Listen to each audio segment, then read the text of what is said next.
बेला dealer truck owners association का वार्षिक चुनाव सोमवार को किरंदुल स्थित कार्यालय में संपन्न हुआ। चुनाव का समय सुबह 7 बजे से लेकर 3 बजे तक रखा गया था। BTOA में कुल 625 मतदाता हैं, जिसमें 574 मतदाताओं ने अपने मत का प्रयोग किया। BTOA के वार्षिक चुनाव में 91% वोट पड़ा।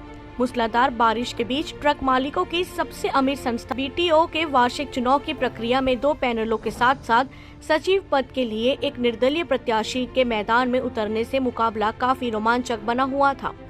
अब सभी उम्मीदवार और उनके समर्थकों के दल की धड़कन तेज है। फैसला बॉक्स में बंद हो चुका है। पहलू एवं आकलनों का दौर शुरू हो चुका है। खैर जो भी हो, आज रात्रि तक सभी समीकरणों एवं लगाए जा रहे समीकरण एवं आकलनों पर विराम लग जाएगा। फैसला अब गिनती शुरू होने और परिणाम में ज्यादा इंतजार नहीं रहा है।